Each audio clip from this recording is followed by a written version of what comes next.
सभी यूनियन संगठनों के साथ मिलकर दिल्ली में बड़े से बड़े आंदोलन में जीत हासिल करने में हमारी टीम का सर्वोच्च हमेशा आगे साथ दिया है। और आपकी भी टीम के साथ सिर्फ डीसीडी ही नहीं, पूरी दिल्ली का एक तरफा कॉन्ट्रैक्ट कर्मचारी आपके समर्थन में, विरोध में दिल्ली सरकार के खड़ा हो चुका है। और आपकी ताकत बनकर के, चाहे वो ट्विटर हो, चाहे वो ऑनलाइन सोशल मीडिया हो, आप सोचते हैं कि आप 100-200 या 500 आदमी सिर्फ यहाँ दिखाए जाते हैं या आपके यूट्यूबर या अन्य मीडिया साथी आपको दिखा रहे हैं। ऐसा दिल्ली का कोई बच्चा नहीं है जिसको ये ना पता हो कि दिल्ली सीएम डीसीडी हमारा कर्मचारी यहाँ धरने पर बैठा है और दिन रात बैठा हुआ है। तो ये आपकी जीत है कि आप अपनी ताकत से एकजुट करके बैठे हुए। जो हमारे लाइफ का डीसीडी या फिर डीसीडी ना जो भी, मैं तो सारे विभाग सभी साथियों का साथ देता हूं, तो इसलिए 18-20 साल की उम्र में जब यंग एज होती है, चाहे वो लड़का हो चाहे वो लड़की हो, 12वीं क्लास 10वीं क्लास पास करने के बाद या ग्रेजुएशन करने के बाद जब उसे अपने भविष्य के लिए रोजगार की एक चिंता होती है कि मैं भविष्य में रोजगार करूंगा, उस टाइम ये सरकारी प्रलोभन देकर के कॉन्ट्रैक्ट बेस पर या डीसीडी या अन्य होमगार्ड या मार्शल के बतौर हमें भर्ती कर लिया जाता है, एक नौकरी का नाम दे दिया जाता है। 2-4 साल, 8 साल, 10 साल, 20 से 28 साल की जो गोल्डन पीरियड थे, जो हम मेहनत करके और कुछ कर सकते थे, वो हमारे जिंदगी का समय पीरियड कट जाता है। शादी हो चुकी होती है, बच्चे साथ के हो चुके होते हैं, और जब उसके पश्चात पता लगता है कि अब ये नौकरी तो है ही नहीं, ये नौकरी तो थी ही नहीं, हमारा तो भविष्य बचा ही नहीं, तब जब सोचने का मानसिक तनाव घर पे बढ़ता है। कई साथी को भी 5 साथी हमारे बीच में स्वर्गवास हो गए, जो हमारे साथी शहीद हो गए इस कोरोना के साथ साथ अभी हमारे आंदोलन के दौरान, जब सरकार ने एक बड़ा झटका दिया कि अब आपके पास रोजगार ही नहीं है, उस टाइम जब एक झटका लगता है, जैसे हमारा एक साथी अभी बीच में बिल्कुल फूट करके दिल से रो पड़ा, कि उसे पता है दिल का दर्द कि अब मैं इस उम्र में कमाने कहाँ जाऊंगा। जो 18-20 हजार, 22 हजार, 24 हजार सरकार मुझे दे रही थी, अब मैं एकदम से किस जगह जाऊं, क्या बताऊं, मेरे पे क्या एक्सपीरियंस है कि दिल्ली के महिला की सुरक्षा करता हूं। किस तरीके करते हो भाई, फाइट करते हो क्या? नहीं जी, बस के अंदर सुरक्षा के लिए उनके लिए तैनात रहता था एक खाकी वर्दी पहन के, कि खाकी का डर रहता था कि बस के अंदर खाकी वर्दी में कोई खड़ा है तो सोच समझ करके चढ़ना। जेब कतरों को होश रहता था, जो ये आवारा गर्द लड़के रहते थे, ये लड़कियों को छेड़ने से पहले सोचते थे कि बस में कोई खाकी वर्दी वाला तो नहीं बैठता। तो ये सारी सोच हमने उस समय अपना भविष्य सब कुछ दान पे लगा करके अपना 8 साल 10 साल बर्बाद कर दिए, और आज सरकार कहती है हमारी तो नीति गलत थी। अरे नीति गलत थी तो जुर्माना तुम पे लगना था, तुम्हारे मंत्रियों को सस्पेंड करना था, क्या इन मार्शलों को निकालना था?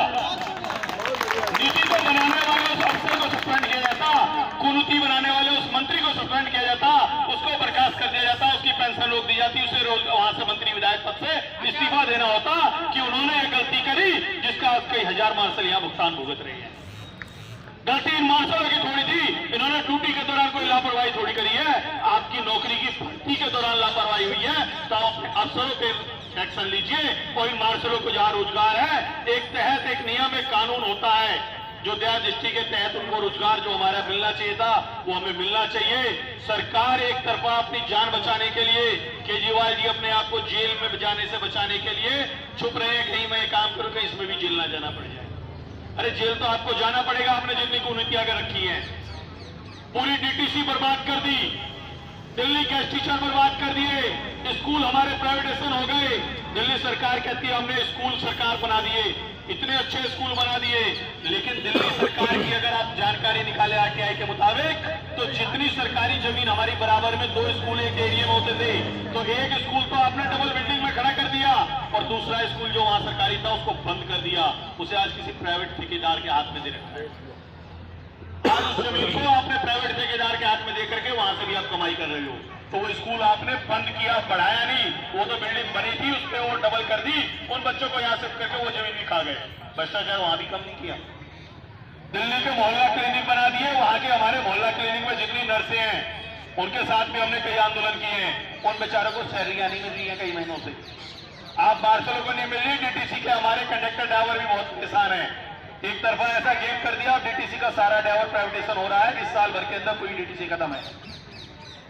डीडीसी खत्म कर दिए, उधर गेस्ट टीचर अपना रोड पे ला दिए, उधर अलग कॉन्ट्रैक्ट सिस्टम चल रहा है, इधर नर्सों का अलग कर दिया, दिल्ली मोहल्ला क्लिनिक बना दिए, हॉस्पिटल में दवाई देने के लिए नहीं है, इलाज के लिए कोई सुविधा नहीं है। इनका वर्ल्ड क्लास है दिल्ली के अंदर। लेकिन हम राजनीति करने नहीं आए हैं, एम्प्लॉई हैं, कर्मचारी हैं। हमें तो अपने रोजगार से मतलब हमारे पेट का अपना दिहाड़ी 20-22,000 28,000 जिस लायक है हमें वो मिलता रहे। तुम साला पूरा देश बेच के खा जाओ, हमारा क्या जा रहा है, हम दूसरे परिवार में मस्त हो जाते हैं। क्योंकि हम लोग अपने देश के बारे में सोचना ही नहीं चाहते और सोचने का समय भी नहीं है अपने परिवार बच्चों के लिए। लेकिन हम अपने परिवार बच्चों के आगे बढ़ाने में रह जाते हैं, देश के लिए सोच ही नहीं पाते। और देश के लिए सोचेंगे तो घर से संन्यास लेना पड़ जाएगा। कईयों ने लिया है, वो देश को सुधार रहे हैं और नहीं तो बर्बाद होकर के रोड पे ठोकर खा रहे हैं। हमने भी संन्यास ले लिया था, अपना परिवार को छोड़ दिया था। 8 साल हमने डीडीसी के और बाकी डिपार्टमेंट के कर्मचारियों का सब मिलकर अपने घर परिवार, जैसे आप यहाँ बैठे हो ना, 6 महीने डीटीसी हेडक्वार्टर के गेट पे बैठे रहे थे कि दिल्ली बंद कर देंगे लेकिन तुम्हारे को जाने नहीं देंगे। 6 महीने बाद हमारी भीड़ धीरे धीरे टूटती रही। कर्मचारियों को 3 महीने का एरियर 17,000 किसी विभाग में दिल्ली में ऐसा नहीं हुआ।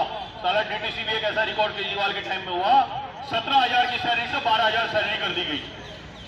ये हमारे लिए महाराष्ट्र के कभी सैलरी बढ़ती है, घटती नहीं। यहाँ हमारे सरकार में सरकार सैलरी घटाती है, 17,000 से 12,000 ला दिए गए। ये हमारे लिए महाराष्ट्र के कभी सैलरी बढ़ती है, घटती नहीं। यहाँ हमारे सरकार में सरकार सैलरी घटाती है, 17,000 से 12,000 ला दिए गए। उस 3 महीने का एरियर हमने उसी हड़ताल में लिया, दिवाली का बोनस बंद कर दिया, दिवाली का बोनस ले लिया। लेकिन हमारा कर्मचारी उसी में ज्यादा खुश हो गया। अफवाह तोड़ने वाले जो थे उन्होंने बोल दिया तो 40-45,000 एक साथ आ गई, 12,000 छोड़ो 45,000 आ गए, सरकार ने बढ़ा दिए। हड़ताल खत्म करो, घर चलो। दिवाली से 2 दिन पहले हड़ताल खत्म करवा दी गई। नहीं तो सरकार झुका दी थी। मंत्री अगले दिन आने के लिए तैयार था कि इनको समान काम समान वेतन और परमानेंट हाथ में लेटर दे के आएंगे कल, नहीं तो ये हमारी जान खा जाएंगे, दिवाली काली बन जाएगी। आज आप लोगों ने काली दिवाली मनाई है, पूरी दिल्ली को पता है। मार्शलों ने, होमगार्डों ने काली दिवाली मनाई है बेरोजगार होने पर। वो रोड पर बैठे हुए, हमारे दिल्ली का मार्शल रोड पर बैठा हुआ है और बददुआएं हाय इतनी लगी है ना, चैन से जी नहीं सकते, छोड़ो चैन से मर भी नहीं सकते, इस हालत में पहुंच गए।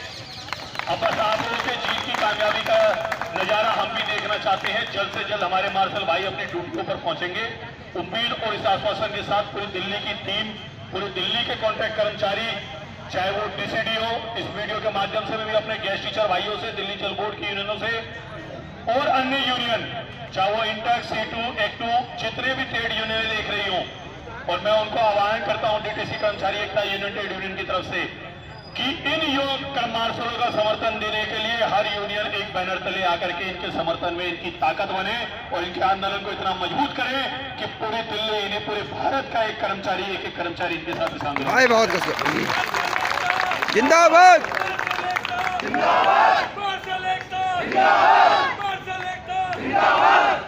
सरकार झुकती है, झुकाने वाला होना चाहिए। दिल्ली के हमारे कुछ साथी अपना सबका नाम नहीं लेना चाहते, भ्रष्टों का कईयों का नाम लेना में भी बुराई है, कई बार वो भी साथ आ जाते हैं।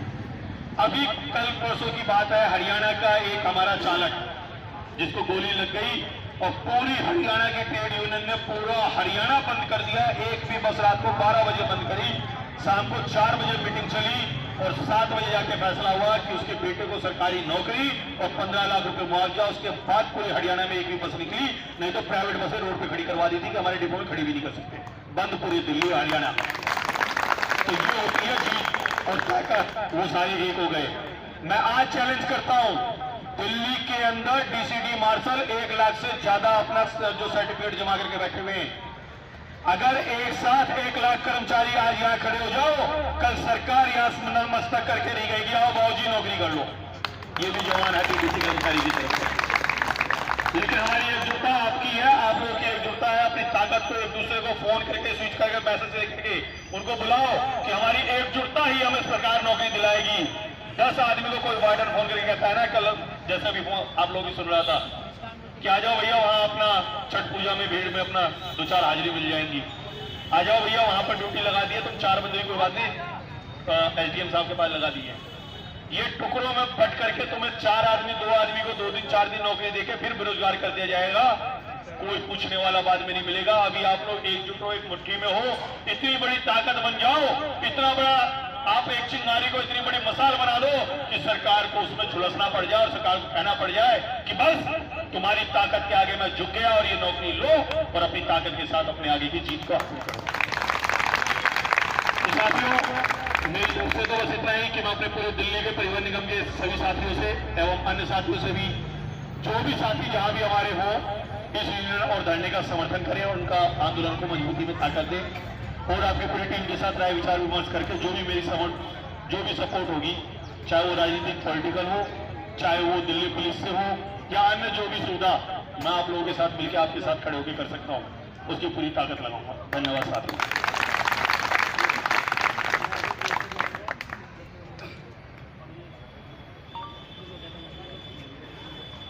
ये जो हमारे मेहमान थे वाल्मीकि झा साहब, इनके लिए और इनकी